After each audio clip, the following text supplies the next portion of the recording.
Paper में क्या था, तो लगभग 5 के आसपास 5 या 6 ग्राफ के क्वेश्चंस आ गए, जिसमें एक स्कैटरिंग वाला ग्राफ आपका डायरेक्ट देखा हुआ ग्राफ है, लेकिन उसके अलावा जो ग्राफ आए कहीं ना कहीं उसमें आपको थोड़ा सा दिमाग लगाना पड़ा होगा कि ग्राफ बन कैसे रहा है। हम 11th और 12th के बेसिस पे सेग्रीगेट करें, लगभग वही 21 के आसपास क्वेश्चन आपकी क्लास 11 से और 23 के आसपास क्वेश्चन, 23-24 क्वेश्चन आप कह सकते हो क्लास 12 फिजिक्स से थे। पेपर के लेवल की और मैं थोड़ी सी इसको सेग्रीगेट करूं तो मॉडर्न फिजिक्स जैसे ड्यूअल नेचर, एटम, न्यूक्लियाई मिला के 6 क्वेश्चन, सेमीकंडक्टर के 2 क्वेश्चन। ऑप्टिक्स ने इस बार थोड़ा सा आपको कहीं ना कहीं परेशान किया कि ऑप्टिक्स में सिर्फ 2 ही क्वेश्चन आए और उसमें भी कॉम्बिनेशन ऑफ लेंस वाला एक क्वेश्चन आ गया, तो कई बच्चों ने उसको वैसे ही छोड़ दिया होगा, क्योंकि कॉम्बिनेशन को बच्चे छोड़ के चले जाते हैं क्योंकि कहीं ना कहीं उसे वो डिफिकल्ट लगता है। इलेक्ट्रोस्टैटिक्स की बात करूं तो 4 क्वेश्चन इलेक्ट्रोस्टैटिक्स से थे, करंट इलेक्ट्रिसिटी के 2 क्वेश्चन, मैग्नेटिज्म वाले जो पोर्शन है उसके 6 क्वेश्चन मिला के, मतलब पेपर में वेटेज था, लेकिन कई जगह धोखा हुआ। जैसे रोटेशनल मोशन में क्या हुआ, 3 क्वेश्चन जो हम लोग एक्सपेक्ट करते हैं 2 से 3 क्वेश्चन, वहां पे एक ही क्वेश्चन दिखाई दिया।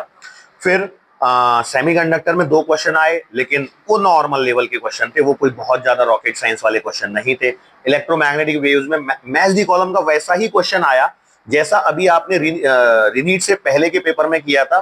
कितना अंतर था वहां पे, कहीं ना कहीं कि ईएम वेव के जनरेशन के बारे में सवाल था, इस बार यूजेस के बारे में सवाल था, और वो भी बहुत आसान, कोई डिफिकल्टी नहीं थी। ओवरऑल 25 क्वेश्चन डेफिनेटली ऐसे थे जो इजीली टैकल किए जा सकते थे।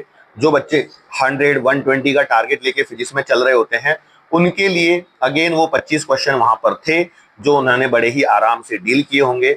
उसके बाद जो 20 क्वेश्चन बचते हैं वो कहीं ना कहीं मॉडरेट टू टफ लेवल पे ही थे।